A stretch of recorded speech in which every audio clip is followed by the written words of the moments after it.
ועם מרת נפש.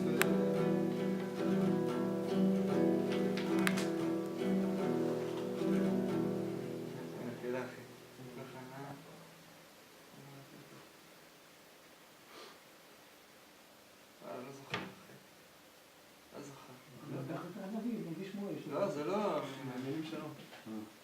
תקום חנה, ועם מרת נפש,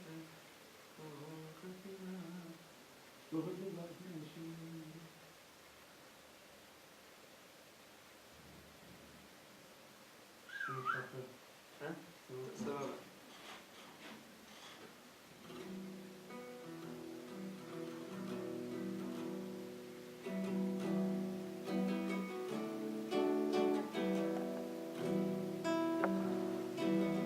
בן אדם עליך נרדם, בן אדם עליך נרדם, בן אדם עליך נרדם.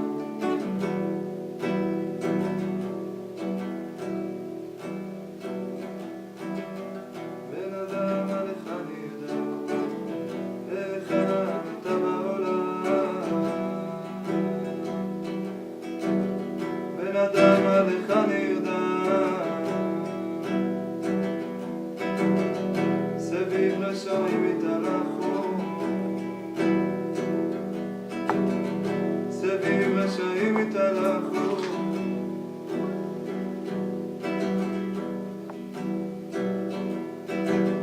מדוע אתה עומד בחוץ? אולי כדאי שתיכנס פנימה. מדוע אתה עומד בחוץ? אולי כדאי שתיכנס פנימה. סביב רשעים התהלכו, סביב רשעים התהלכו. עד מתי לעת הרעה היושבת בקרבנו? עד מתי לעת הרעה היושבת בקרבנו?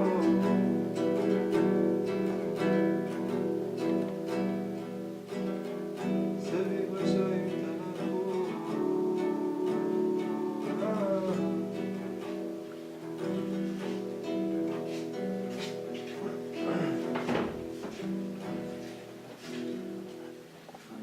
זה סבבה שגם פשוט תהילים. Un petit peu d'un sujet, c'est-à-dire on va parler sur un enseignement du côté moral de Rabbi Nachman. C'est l'enseignement 30. L'enseignement 30. L'enseignement 30 dans l'écoute morale qui est l'œuvre principale de Rabbi Nachman.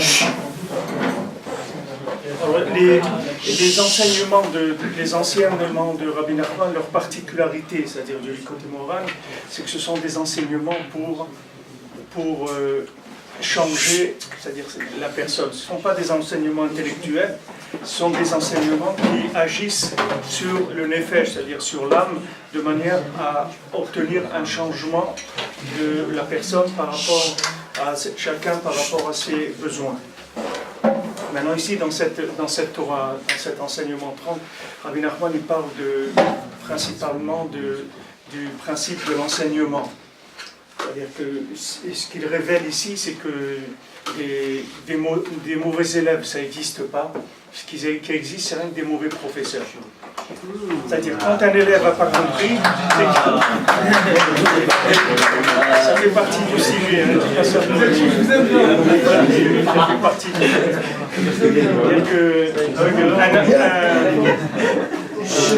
un enseignant, il doit être un bon enseignant, il doit être capable d'enseigner à n'importe qui, n'importe quel élève. C'est pour ça que Rabbi Nachman, c'était l'un des seuls tzadikim qui s'est opposé à la précipitation de la venue du Mashiach.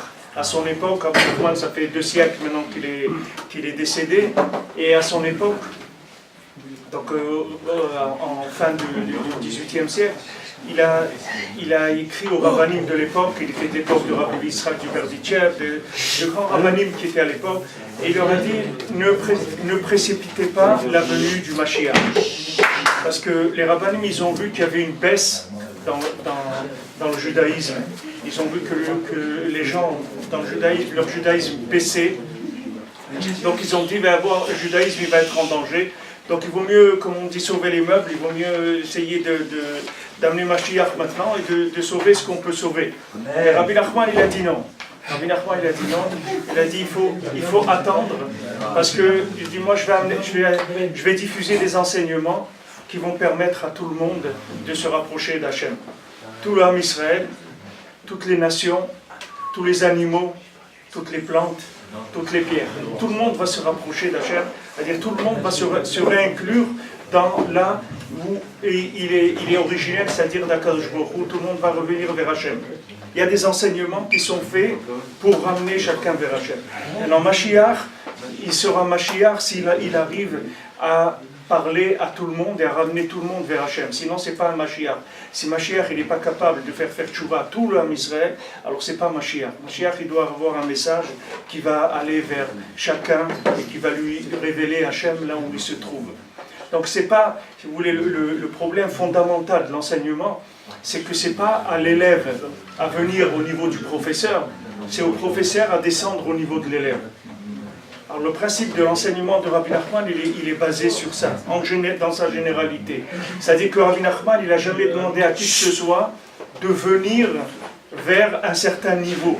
Rabbi Nachman, il a dit juste, donne-moi ton adresse, dis-moi où tu te trouves, et moi je viens vers toi. C'est-à-dire là où tu te trouves, je vais te révéler que Hachem, il est à côté de toi, là où tu te trouves. Je ne vais pas te demander de te déstabiliser par rapport à qui tu es pour te rapprocher d'Hachem. Parce que si j'ai besoin de me déstabiliser par rapport à qui je suis pour me rapprocher d'Hachem, ça veut dire que là où je suis, il n'y a pas Kaviechol Akadosh Baruch Hu, j'ai besoin d'aller dans un autre endroit pour trouver Akadosh Baruch Hu. Mais Béhémet, il n'y a pas d'endroit dans le monde où il n'y a pas Akadosh Baruch Hu. Là où on se trouve, il y a Hachem. Alors l'enseignement de Rabbi Nachman, dans cette Torah-là, il parle du principe de la contraction des éléments divins, de manière à ce que ces éléments divins, ils arrivent dans tous les endroits là où se trouve chacun. Que ce soit quelqu'un qui a un très grand niveau spirituel, ou quelqu'un qui a un niveau spirituel le plus bas qui est sur terre, Rabbi Nachman, avec son enseignement, il va arriver chez lui. C'est-à-dire, il va lui montrer que là où il se trouve, il y a Akadosh Baruch Hu. Rabbi Nachman, il ne va pas demander à quelqu'un de devenir quelqu'un d'autre pour trouver Hachem. Si par exemple quelqu'un il aime l'électronique, ou quelqu'un il aime la musique, ou quelqu'un il aime la peinture, ou quelqu'un aime le sport, Rabbi Nachman il ne va pas lui dire non, il faut que tu laisses tomber ça, viens je vais t'enseigner la Torah. Rabbi Nachman il va dire non, qu'est-ce que tu aimes dans ta vie? Il dit voilà, moi j'aime beaucoup le sport. Quel genre de sport? Voilà, tel genre de sport. Très bien, il va parler avec lui, il va lui montrer que là où il est, le sport qu'il aime, les maaseh, ça vient d'Akadosh Baruch Hu. C'est Akadosh Baruch Hu qui se trouve là-bas. Et de là, on va commencer à construire et à s'élever. On va prendre le point de départ de là où se trouve la personne. Et ça, c'est la base fondamentale de l'enseignement. Si maintenant un professeur vous demande d'avancer pour pouvoir vous donner l'enseignement, c'est que son enseignement, il est limité. Il ne peut pas descendre jusqu'à vous. Alors à l'époque avant Rabbi Shimon Bar Yochai, il y avait aussi, il y a une discussion comme ça des Chachamim et les Ramané dans la Gemara, dans Shabbat, que les Chachamim ils se sont réunis dans une vigne qui était dans la ville de Yavne. Et les Chachamim ils ont dit Atida Torah l'ishtakach Israël. La Torah elle va s'oublier du Ham Israël. Alors le père de Rabbi Shimon Bar Yochai, donc Yochai, il a dit non. La Torah, elle ne va pas s'oublier du Ham Israël. Pourquoi? Parce que c'est écrit un passage qui dit Kilo tishakach mi pizaro. La Torah, elle ne va pas s'oublier de sa descendance. De sa descendance de qui? De Yochai, qui était Rabbi Shimon Bar Yochai. Donc Rabbi Shimon, lui, il a dit Bezohar da, avec ce Zohar-là, avec le livre du Zohar, Yifkun mi galuta. Le Ham Israël, il va sortir de la galoute. C'est-à-dire que maintenant, le Zohar, ça va faire sortir le peuple juif de la galoute. Maintenant, les Chachamim qui ont dit, les sages qui ont dit que la Torah elle allait s'oublier du Ham Israël, ces sages-là, Eux, ils ont vu, d'après les éléments qu'ils avaient à l'époque, ils ont dit, si ça continue comme ça, la Torah, elle va s'oublier. Mais Rabbi Shimon, il est venu, il dit, non, la Torah, elle ne va pas s'oublier, parce que moi, je vais révéler dans le monde le Zohar, et le Zohar, ça va faire une révélation d'Hachem qui est plus forte, et ça va permettre aux gens de rester attachés à la Torah. Alors Rabbi Nachman, il a amené des enseignements, où il a dit, avec ces enseignements-là, tout le monde va pouvoir se rapprocher d'Hachem. Rabbi Nachman a dit, même toutes les nations, je peux le rapprocher d'Hachem. Quand Hachem il me donnera le feu vert, je rapprocherai toutes les nations aussi d'Akadosh Baruch Hu, pas que l'âme Israël. Tout le monde va se rapprocher d'Akadosh Baruch Hu. Alors ces enseignements, qu'est-ce qu'ils ont de spécifique? Ce qu'ils ont de spécifique, c'est qu'ils peuvent descendre dans les niveaux les plus bas. C'est ça la grandeur de l'enseignement. La grandeur de l'enseignement, c'est la division des notions, la contraction des notions, de manière à arriver au niveau les plus bas qui existent sur Terre. Maintenant, on veut parler de divinité, on veut parler d'Hachem. Quand on veut parler de divinité, on parle de l'infini. Nous, on se trouve dans un monde fini. C'est vrai qu'on a une âme. Cette âme-là, elle est infinie, puisque c'est une partie d'Hachem. Chaque âme, c'est une partie d'Hachem. Chaque âme de chaque juif, c'est Chelek Elokam Imal, c'est une partie d'Hachem. Mais cette âme-là, elle se trouve limitée dans un corps. Donc, quand on va s'adresser à une personne, on va prendre en compte que cette personne-là, elle a une âme, et que cette âme-là, elle est habillée dans un corps. Elle a un vêtement qui s'appelle un corps. Et tant que la personne restera dans ce monde, elle va avoir des concepts spirituels qui vont passer par un corps. Puisqu'il y a un corps, ce corps il a des besoins, ce corps il exige certaines choses. Donc maintenant l'âme elle est obligée de faire le shalom avec le corps, d'être en paix avec le corps pour pouvoir faire les mitzvot qu'elle a fait. C'est pour ça que les Chamim ils disent, Rabbi Nachman rapporte ça dans Sefer Hamidot, il dit que le tikkun agouf, il est avant le tikkun du nefesh. C'est-à-dire que maintenant si quelqu'un il est malade, vous voyez que c'est écrit dans Shulchan Aruch, si quelqu'un est malade, alors voilà, la tfila, on lui dit ça, il ne doit pas faire comme ça, il peut manger avant la tfila, il peut faire ci, etc. Pourquoi? Parce qu'on tient compte du corps. On ne peut pas dire le corps c'est rien. Le corps ça compte pas, ce qui compte c'est que l'âme qui est spirituelle, puisque après c'est que l'âme qui va rester, le corps il va disparaître dans la terre, et l'âme elle va remonter vers les mondes supérieurs. On est obligé de tenir compte du corps. C'est pour ça que dans la chassidoute en général, et Rabbi Nachman, il a aussi parlé de ça, c'est qu'il a demandé aux gens d'avoir aussi une fonction professionnelle, d'avoir un métier, de travailler aussi. Rabbi Nachman, il n'était pas pour que les gens ils étudient toute la journée. Rabbi Nachman, il était pour que les gens étudient toute la journée, une fois qu'ils sont arrivés à complètement purifier leur corps, que leur corps il soit devenu mamash une monture de l'âme. C'est-à-dire une fois que le cavalier et le cheval ne font qu'un, alors là on peut parler d'étudier toute la journée. Mais il faut commencer par les deux. C'est-à-dire on a besoin d'avoir un contact avec la matière pour pas que la Torah ça devienne quelque chose qui est complètement intellectuel. Il ne faut pas que la Torah, ça soit pas un mode de vie. La Torah, c'est un mode de vie. Quand on parle de religion juive, le mot religion, ça n'existe pas dans le judaïsme. Le judaïsme, ce n'est pas une religion. Toutes les religions qu'il y a dans le monde sont des religions. Mais le judaïsme, ce n'est pas une religion. Ce n'est pas quelqu'un qui est venu un jour qui a dit, voilà, on va faire une religion. C'est Hachem qui a créé le monde. Quand Hachem il a créé le monde, il a créé avec la Torah. Ce n'est pas une religion. La Torah, c'est la vie. C'est pas du tout une religion. C'est pas une idée à laquelle je vais adhérer ou pas. J'ai pas le choix d'adhérer. Un juif, il est né juif, ça y est, il doit faire la Torah. Il n'a pas le choix d'adhérer. Maintenant, si quelqu'un décide de se convertir au judaïsme, alors avant de se convertir, il peut faire un choix, il peut dire voilà, je veux ou je veux pas. Mais un juif, du moment où il est né juif, il a une obligation de vivre selon la Torah. Pourquoi? Parce que c'est le mode de vie qui correspond à son identité. Il ne peut pas dire ah non, moi j'ai pas envie de vivre la Torah, je veux vivre autre chose, je veux vivre la vie qui ressemble à d'autres façons de vivre sur terre, parce qu'un juif, sa vie, elle correspond à la Torah. C'est-à-dire qu'il a été créé en fonction de ça. Comme vous avez n'importe quelle créature dans le monde qui est en fonction qui a été créée en fonction de ce qu'elle est. Si vous prenez un ours par exemple, il a été créé en fonction du milieu dans lequel il vit, de ce qu'il a besoin pour se nourrir, etc. Il a un corps qui correspond à ses besoins. Un juif c'est pareil. Un juif il a été créé par rapport à la Torah. C'est-à-dire que ça, son véritable identité, c'est de pratiquer les mitzvot. C'est ça l'identité d'un juif. Donc maintenant, quelqu'un qui est passé par la galoute, c'est-à-dire quelqu'un qui est passé par l'exil, et par tous les exils où l'homme Israël il est passé depuis 2000 ans, alors on a été un petit peu, comme on dit, ballotté dans tous les systèmes, et dans tous les systèmes où on est passé, on a pris un petit peu des modes de vie qui ne correspondent pas au mode de vie d'un juif. Donc maintenant, ce qu'il faut faire, c'est une rééducation. Il faut faire un changement de concept pour savoir quel est le concept de vie d'un juif dans tous les domaines. Dans tous les domaines, que ce soit le concept de l'argent, de la nourriture, des rapports humains, de tout. Tout, il y a des concepts juifs et il y a des concepts qui ne sont pas juifs. Donc il faut apprendre les concepts. Maintenant, pour apprendre ces concepts, on a besoin d'un maître qui nous les fasse accepter, mais pas de façon extérieure, qui nous fasse devenir ces choses-là. C'est-à-dire qu'un enseignant qui est valable, c'est quelqu'un qui vous transforme. Ce n'est pas quelqu'un qui vous donne quelque chose où vous avez le choix d'être ou de ne pas être ça. Un enseignant qui est valable, c'est quelqu'un qui vous apprend quelque chose et que cette chose-là, vous allez devenir cette chose-là. Vous n'avez plus la possibilité de dire « ça ne m'intéresse pas ». Parce que quand je dis « ça ne m'intéresse pas », ça veut dire « j'ai pas compris ». Quand quelqu'un il va assister à quelque chose, par exemple, ils font des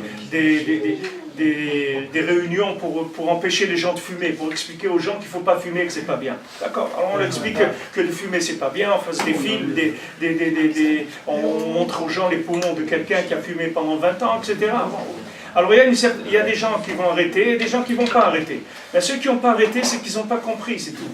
Parce que quelqu'un qui comprend, il devient. La Torah elle dit « Im yada'ativ ha'itiv » si je le sais, je le deviens. La Torah, ce n'est pas intellectuel. C'est-à-dire, quand je sais quelque chose de la Torah, j'ai compris, j'ai plus le choix de le faire ou de ne pas le faire. Parce que je deviens la chose. Ça, c'est l'enseignant qui est valable. C'est celui qui arrive à faire descendre la notion jusqu'à l'individu, de manière à ce que l'individu, il devienne la chose qu'on veut lui enseigner. Et si maintenant la personne, elle dit « non, je n'ai pas compris, je ne suis pas arrivé à devenir », ça veut dire que maintenant, l'enseignant, il n'est pas arrivé à descendre son enseignement jusqu'à la personne. Donc ici, Rabbi Nachman, cet enseignement, il commence par le fait que quelqu'un, la chose principale dans sa vie, c'est qu'il doit chercher quelqu'un qui va l'influencer, qui va lui apprendre à devenir juif, qui va lui apprendre qu'est-ce que c'est un juif. Comment un juif il se comporte, comment un juif il parle, comment un juif il s'habille, comment un juif il mange, comment un juif il pense, quel est le rapport d'un juif avec par exemple la politique. Dans le judaïsme, il n'y a pas de système politique, la république ça n'existe pas dans le judaïsme. Dans le judaïsme il n'existe que la royauté, il n'y a pas de république, ça n'existe pas. Et le roi, il n'est pas nommé par des gens, le roi il est nommé par Hachem. Quand vous avez Shaoul HaMelech, vous avez David HaMelech, les rois, ils ont été nommés par Akadosh Baruch Hu. Ce n'est pas des hommes qui ont nommé les rois. Et la République, elle est arrivée, le système de la République, c'est arrivé à un moment où il y a eu une décadence du Ham Israël, c'est-à-dire à l'époque, maintenant, après le Baal Shem Tov, après Rabbi Nachman, à l'époque même de Rabbi Nachman, quand il y a eu les 1789, etc., la République, c'est un système qui a été fait par des individus pour justement empêcher la vérité d'arriver à chacun. Le système républicain de politique, ce n'est pas un système qui amène la vérité dans le monde. La monarchie non plus, hein. Pardon ? La monarchie non plus. Ah, bien sûr, la monarchie, bien sûr, parce que c'est imposé par le roi, tu n'as pas le choix. D'accord, mais si le roi, c'était comme c'était la plupart du temps, c'était des rois qui étaient tueurs, des criminels et qui profitaient du peuple. Si c'était les rois qui étaient choisis par Hachem, comme Shaoul, il était choisi par Hachem, David, on parle des rois d'Israël, on parle des rois d'Israël. Maintenant, tous les peuples, ils ont copié l'image. Mais même les rois d'Israël, ils avaient un grand Sanhédrin. Il y a des rois qui ont dévié, il y a des rois qui après ils sont mal comportés, même Shaoul HaMelech, Akadosh Baruch Hu, il a détrôné, parce qu'il lui a dit de tuer Amalek, il n'a pas tué, Hachem il a détrôné. Mais le principe d'un roi, le roi dans l'âme Israël, c'est celui qui est le plus soumis du peuple. Le roi, c'est un homme qui est entièrement soumis à Hachem. C'est ça un roi. Et il doit avoir un Sefer Torah toujours dans sa poche. Il avait un petit Sefer Torah dans sa poche pour être tout le temps soumis à la Torah. Le roi, c'est quelqu'un qui n'a aucune pensée, aucune attitude qui vient de lui-même. C'est tout uniquement de la soumission à Hachem. Maintenant, vous voyez dans le système de la République, vous arrivez vous arrivez à voir des choses, des énormités comme on peut voir aujourd'hui, c'est que même maintenant quelqu'un, quand on voit que quelqu'un a tort, quand on voit quelqu'un, par exemple, c'est un criminel, on ne peut pas le condamner. Il faut qu'il passe par un système juridique. Vous ne pouvez pas dire à quelqu'un, bon, tu as tué, ça y est, tu as tué quelqu'un, donc voilà, ça y est, tu vas en prison à vie ou tu es exécuté. On ne peut pas faire ça. On ne peut pas. Parce que le système de la République, ça a mis en place un système juridique, et ce système juridique, ça peut donner des résultats qui sont n'importe quoi. C'est-à-dire, on peut trouver un assassin qui va être en liberté, et on peut trouver un homme honnête qui va se trouver en prison. Parce qu'il y a un problème de signature, de procédure, comme on dit. Comme on dit, voilà, il y a vice de forme, mais dans la vérité, il n'y a pas de vice de forme. Quelqu'un, où il est vrai, où il est faux, c'est tout. Qu'est-ce que c'est le vice de forme? Ça n'existe pas, vice de forme. Si quelqu'un dit le émet, c'est émet. Si c'est pas émet, c'est pas émet, c'est tout. Quand quelqu'un est venu devant Shlomo Ameler ou dans Vida Ameler, il disait toi tu es khayab et toi tu es pas tout, c'est tout. Il n'y a pas besoin de preuves, il n'y a besoin de rien du tout. Le roi il voyait, il jugeait. Maintenant, ces systèmes-là, ils ont mis en place des choses que ce principe-là même, il empêche de trouver la vérité. Les gens, ils ne peuvent plus appliquer la vérité. Alors comment ils vont arriver à se comporter comme il faut?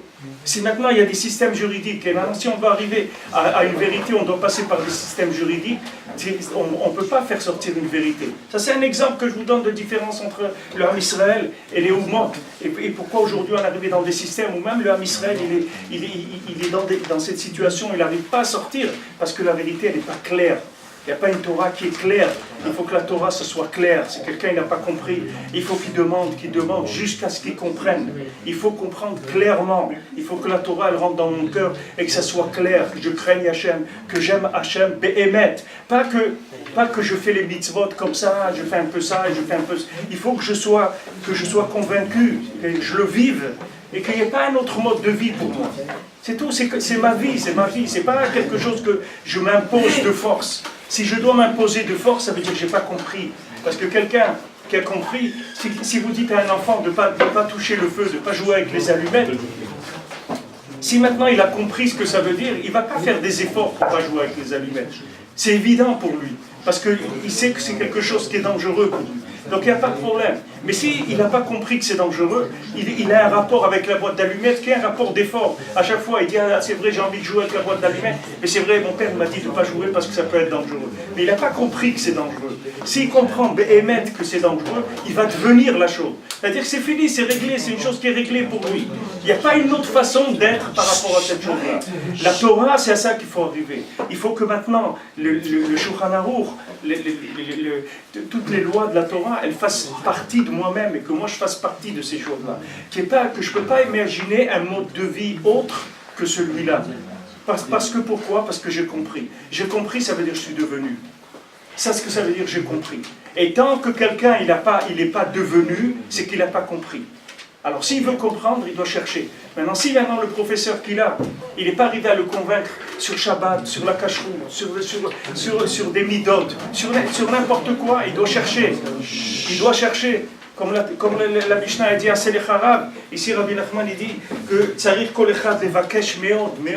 Rabbi Nachman il dit il faut chercher beaucoup un maître, que ce maître-là, il me fasse devenir. C'est ça que j'ai besoin. Je n'ai pas besoin d'un enseignant qui me donne des idées intellectuelles. J'ai besoin d'un maître qui me fasse devenir juif, qui me rende juif, que je devienne mamash un juif. Dans toute ma façon d'être dans ce monde, que je devienne un juif. Et sans effort, sans aucun effort, parce que j'ai compris. Si quelqu'un il comprend, il n'a pas besoin de faire des efforts. Tant que j'ai besoin de me forcer pour faire les mitzvot, ça veut dire que je n'ai pas compris. Et ce n'est pas de ma faute si je n'ai pas compris. C'est que je n'ai pas trouvé l'enseignant qu'il faut. Où est ma responsabilité? C'est la recherche de l'enseignant. Alors comment je fais pour chercher l'enseignant? Je demande à Kadosh Baruch Hu. Je dis à Kadosh Baruch Hu, regarde mon Dieu, moi, je veux faire ça, je veux arriver à ça, je veux arriver à ça. Je demande, aide-moi à trouver l'enseignant qui va me donner les mots qu'il faut pour me convaincre et me faire devenir cette chose-là. Je voudrais tellement arriver à ça, mais je n'arrive pas parce que je n'ai pas compris. Je dois faire des efforts, Mais ces efforts-là, pourquoi je dois faire tellement d'efforts? C'est parce que je n'ai pas compris. Quand vous dites à quelqu'un de faire Shabbat, quelqu'un qui n'a pas l'habitude, qui n'a jamais fait Shabbat, maintenant comment il va vivre son Shabbat? Il va dire son Shabbat qu'avec des efforts, c'est tout. C'est-à-dire que son Shabbat, pour lui, ça veut dire quoi? Ça veut dire qu'il ne peut pas jouer avec son téléphone, ça veut dire qu'il ne peut pas prendre sa voiture, et il ne peut pas aller à la piscine, il ne peut pas regarder un film, il va vous dire, voilà, le Shabbat, c'est que ça, je ne peux pas faire un café, je ne peux pas ça, je ne peux pas ça. Voilà pour lui le Shabbat. Pourquoi? Parce qu'il appartient à un monde dans lequel le Shabbat, ça n'existe pas. Donc quand maintenant vous le faites entrer dans le Shabbat, lui, il appartient à un autre monde. Lui, il n'a pas compris ce que c'est le Shabbat. Le Shabbat, il faut le devenir pour savoir ce que c'est. Shabbat, ce n'est pas quelque chose d'intellectuel. Les halakhot de Shabbat, vous ne pouvez pas les déduire. Si vous n'apprenez pas les halakhot de Shabbat, jamais vous allez les déduire. Parce que dans ce monde, il n'y a aucune trace des halakhot de Shabbat. Si vous prenez le principe de Mouktsé, ça n'existe pas dans la vie de tous les jours, le Mouktsé. Vous ne pouvez pas le trouver en écoutant des choses, alors qu'il y a des halakhot que vous pouvez déduire d'après la vie de Derech Eretz du monde, peut vous renseigner sur certaines halakhot. Mais le Shabbat, ça n'a rien à voir avec la logique. Rien à voir. Quelqu'un, il a le droit Shabbat de déplacer tous ses livres, de les mettre dans un autre côté de la pièce, même s'il a 1000 livres, il les déplace le Shabbat, alors que de sortir avec une aiguille dans sa poche, dans un endroit où il n'y a pas de héros, il n'a pas le droit. Il n'y a pas de logique dans le Shabbat. Alors maintenant, quelqu'un qui va garder Shabbat, pour goûter le monde futur, il faut qu'il ait une part au Shabbat qui rentre dans son cœur.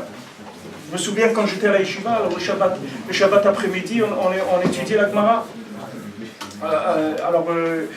Il y avait parmi les élèves, il y a un élève qui s'endormait comme ça pendant l'étude du Shabbat après-midi. Alors le Mashgiach est venu, il a dit pourquoi tu n'étudies pas, etc.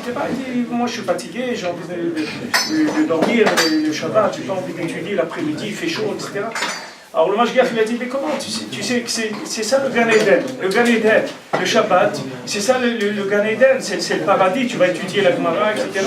Alors l'élève il a dit si c'est ça, l'élève il a dit si c'est ça le Gan Eden, alors je ne veux pas aller au Gan Eden. Si c'est à ça que ça ressemble le Gan Eden, je n'ai pas envie d'aller. Parce que pour lui, qu'est-ce que c'est le Gan Eden? Et si tu lui présentes comme ça le Gan Eden, c'est que tu vas être fatigué, tu as envie de dormir et on t'oblige à étudier la Torah, et c'est pas ça le Gan Eden. Maintenant, quand tu dis à quelqu'un Shabbat, tu sais, c'est comme c'est le paradis. Et tu m'excuses, moi, c'est pas le paradis pour moi. Moi, j'ai besoin de téléphoner à quelqu'un, je peux pas téléphoner. Je veux me faire un café, je peux pas. Je prends ma voiture, je peux pas. Je veux aller regarder un film, je peux pas. C'est quoi ce Gan Eden, là, ce paradis? Ça veut rien dire. Elle dit, mais attends, parce que tu sais pas ce que c'est le paradis, tu sais pas ce que c'est la vie, tu sais pas ce que c'est la mort, tu sais rien pour l'instant. Alors c'est normal que tu puisses pas avoir un critère qui te permette de vivre les choses comme il faut les vivre. Mais tu vas ou tu vas goûter le Shabbat, tu vas voir ce que c'est le Shabbat. Et petit à petit, tu vas devenir un Shomer Shabbat. Tu vas devenir quelqu'un qui va être Shomer Shabbat et qui va faire rentrer le Shabbat avant même l'heure où il doit rentrer. Et qui va le faire durer beaucoup plus tard que l'heure de la sortie du Shabbat. Pourquoi? Parce que tu as du mal à te séparer du Shabbat. Tu ne veux pas quitter le Shabbat. Le Shabbat, c'est un jour extraordinaire pour toi. Pourquoi tu vas le quitter? C'est un jour où tu prends plaisir, vraiment tu trouves, c'est une journée où tu es avec Akadosh Baruch Hu, pourquoi tu vas laisser ce jour-là? Mais tant que tu n'as pas goûté le Shabbat de cette façon-là, tu ne peux pas, ça demande que de l'effort, et c'est difficile. Maintenant, petit à petit, quand la personne va s'habituer, quand elle va étudier, quand on va commencer à lui faire passer un goût du Shabbat qui est profond, qui rentre, mamash, à l'intérieur, et quand il va se rendre compte que c'est ce qu'il a cherché toute sa vie, Béhémet, toute sa vie, il n'a cherché que ça. Et tout ce qu'on lui a proposé dans le monde, qu'on lui a proposé de la littérature ou du sport ou de la musique ou de la nourriture, derrière tout ça, c'est le Shabbat qui donne tous les plaisirs, puisque c'est écrit « Vekarata la Shabbat oneg ». Tu vas appeler Shabbat plaisir. C'est-à-dire Shabbat, c'est le monde du plaisir. Le Shabbat lui-même, c'est lui qui donne le plaisir au monde entier. Maintenant, quand vous goûtez du plaisir dans quelque chose de ce monde, c'est uniquement des éléments de Shabbat qui sont rentrés dans ces éléments-là. C'est ça que vous allez chercher dans les plaisirs de ce monde. Mais quand vous allez savoir que l'origine de tous les plaisirs, c'est le Shabbat, et pas le savoir intellectuellement, le vivre, alors ça y est, c'est la Géoula. On se vient Shomer Shabbat, mais Bessimra, pas avec de la joie, on est content, c'est pas qu'on fait des efforts. On n'a pas besoin d'efforts, parce qu'on le vit mamash. On est heureux, au contraire. On remercie Hachem qui nous a donné ce cadeau. Hachem, il a dit, j'ai une matana dans mon trésor, j'ai une matana, j'ai un cadeau pour l'âme Israël, je vais leur donner, c'est Shabbat. Alors quelqu'un dit, mais qu'est-ce que c'est ce cadeau-là de Shabbat? Je peux pas vivre comme j'ai envie de vivre. C'est quoi ce cadeau? C'est un cadeau empoisonné, c'est pas un cadeau. Mais elle dit, attends, Pour l'instant, tu ne sais pas ce que c'est ce cadeau. Attends, tu vas goûter. Tu vas devenir quelqu'un qui est Shomer Shabbat. Au début, tu vas faire des efforts. Et après, Bezrat Hashem, tu vas arriver à être mamash, quelqu'un qui goûte le ta'am, le goût du Gan Eden dans ce monde-là. Et quand tu vas prendre le goût du paradis dans le Shabbat, tu n'auras pas besoin de le chercher pendant les 6 jours de la semaine dans toutes sortes d'activités qui ne sont pas intéressantes. Parce que maintenant, quand tu vas goûter le vrai plaisir et son origine, tu vas voir que ça va être beaucoup plus facile. Tu auras besoin de faire beaucoup moins d'efforts dans d'autres choses pour retenir certaines sensations ou certaines émotions ou certaines attirances pour des choses. Parce que tu vas goûter l'origine même du plaisir. Donc ça, c'est le principe de base de l'enseignement. Ici, maintenant, si je souffre quand je garde le Shabbat, ça veut dire que je ne sais pas ce que c'est Shabbat.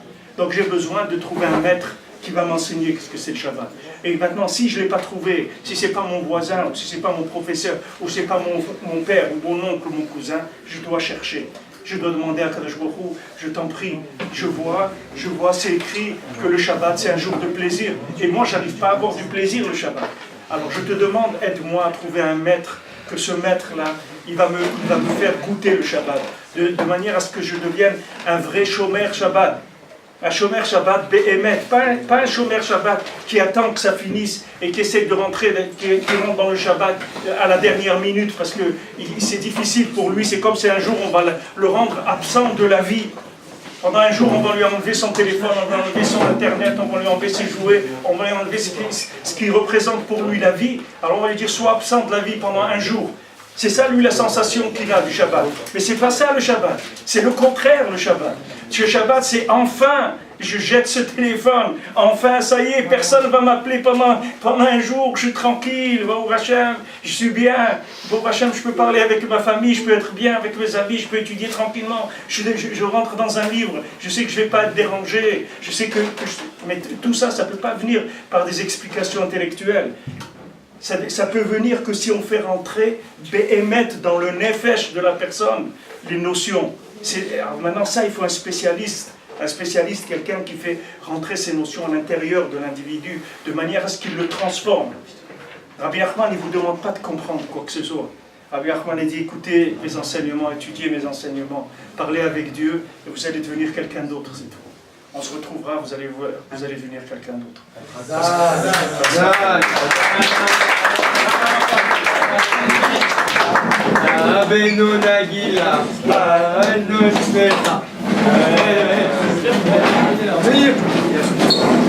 Vas-y, éteins là, c'est ça.